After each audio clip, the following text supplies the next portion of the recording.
You've been in the storm, and it seems like forever. And your nights of confusion has been so long. Your ship has lost anchor. Ladies and gentlemen, welcome once again to In the Streets with Big Stone. Today, ladies and gentlemen, I'm going to review the George Nooks case. What happened to the legendary superstar, George Nooks? As you know, ladies and gentlemen, he was arrested a few days ago and he was charged for possession of cocaine. Ladies and gentlemen, don't touch your dial. I'm going to read the credentials of the legendary George Nooks. How powerful an individual.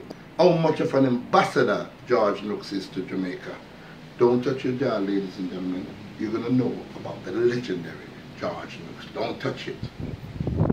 George Nooks, aka Prince Muhammad.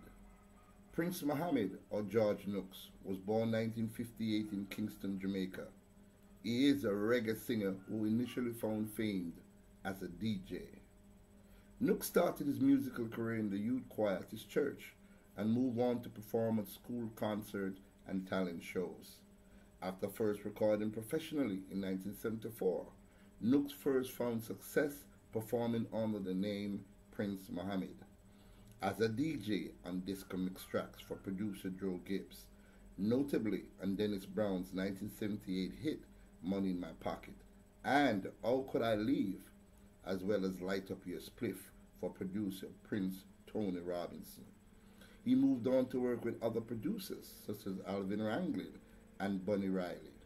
His first album, a joint effort with General Echo, People Are You Ready, was released on the United Artists subsidiary Ballistic in 1978. This was followed by African Roots, recording the following year for producer Linval Thompson. He had a hit in Jamaica with 40 Legs, and the increasing violence in Kingston prompted Nooks to record a version of Little Boy's Tribal War, now singing rather than DJing, and was released under his real name, which he followed with a cover version of Errol Dunkley's Darling Ho. Nooks would subsequently concentrate on his singing, releasing it to the album in 1981. Although he reverted to Prince Muhammad in 1982 for an album with June Lodge, his singing gained comparisons with Dennis Brown, who he would later pay tribute to with a double album of Brown's covers. It would be in 1997 before Nooks released another album. His self-titled collection resulted in 3 Tamika Reggae Music Awards, but since 1997 he has been quite prolific, releasing a string of solo albums, as well as albums shared with Glenn Washington, Roland Burrell, Singing Melody, and Lukie D. Since the death of his grandmother in 2001, Nooks has primarily recorded gospel material. His 2016 album, Ride Out Your Storm, reached number 4 on the Billboard Reggae Album chart and number 22 on the gospel chart. Nooks also worked as a producer and has run his own Total Records label since the early 90s. Ladies and gentlemen, you have just listened to me reading the profile of the great George Nooks, an international reggae superstar. I know George Nooks very, very well, ladies and gentlemen, and George Nooks is also a very personal and dear friend of mine. I'm not going to be biased in my assumption or my review, but I'm going to be straightforward and I'm going to be truthful. Now, this incident of George Nooks, ladies and gentlemen, happened a few days ago, and it was all over the newspaper and all over the world. It says reggae crooner George Nooks has been arrested and charged with possession of cocaine, law enforcement sources have revealed.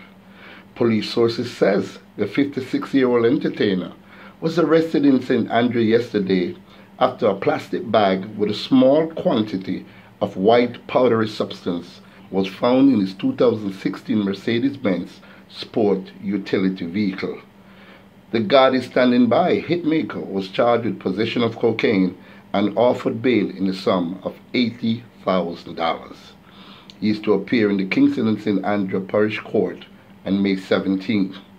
According to the source, he was taken to the Duane Park police station where the plastic bag containing the white powdery substance was reportedly sealed and labeled in his presence and view. It is reported that Nooks' luxury vehicle was also taken to the station for safekeeping. Police source says about 9 o'clock last evening, a team from the Narcotics Division was conducting an operation in the Duane Park area when they observed Nooks acting in a suspicious manner with a brown paper bag in his hand as he walked towards a vehicle. As the detective approached him, he opened the vehicle and threw the paper bag inside. The vehicle was reportedly searched in his presence and the paper bag retrieved.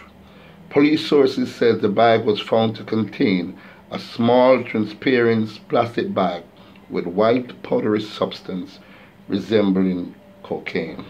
He was then arrested and charged. Ladies and gentlemen, here we are with an international recording artist, the likes of George Nooks. And first, before we go into anything, George is presumed innocent until found guilty by a court of law, but not in the court of public opinion. And we're talking about coming from the church perspective. Recently, George was booked for a concert, a Mother's Day concert, and he was struck from the records. He was not able to perform at that event. Ladies and gentlemen, what is good for the goose is good for the gander. We have seen in recent times where the church, a lot of people in the church, especially the pastors, are committing and being convicted for heinous acts against our young children, against our boys, and against our girls. Ladies and gentlemen, no man is above a struggle. Sometime in life, we don't know what an individual might be going through, but yet still, we're quick to crucify him. Everybody came out against George Nooks. Very few people stood in his corner and give the artist the support that he needs at this time. George Nooks, as based on his records that I just read, has worked as an ambassador for this country, has given up a lot of his time and his energy in promoting brand Jamaica. He who is without sin cast the first stone, the great book says. Ladies and gentlemen, everybody deserves chances. Everybody deserves chances. We don't know the circumstances surrounding the case. It is in the streets that George might be set up because there's some big allowance of cash that's supposed to be coming in from certain angles. Who am I to say? I'm just hearing little bits and bits of news that's been posted and blasted in the street. I've known George Nooks for many years. George has performed on many of my shows for many years. I've never seen him with drugs. I've never seen George Nooks take drugs. I've never seen him acting under the influence of drugs. And I've known him for well over 20 years. So ladies and gentlemen, where we are today, it is just a bunch of speculation. Speculation to say that what was found in Mr. Nooks' car was powdery substance resembling cocaine. A lab would have to come up with the final analysis, ladies and gentlemen. We're not sure what was found in George Nooks' vehicle because we do not have an extensive lab report stating that yes, definitively, cocaine was found in his vehicle. Yet still, George had been losing money. He was bumped from quite a couple of shows. Quite a couple of shows that his name was on it. People were quick to snatch him off and throw him to the dogs. A man who has worked tirelessly for his country. I'm saying this to you, George. You know how it is. You have sung a lot of positive songs. You know how it is when someone is being accused, especially of something that is innocent of. Hold the fort, my brother.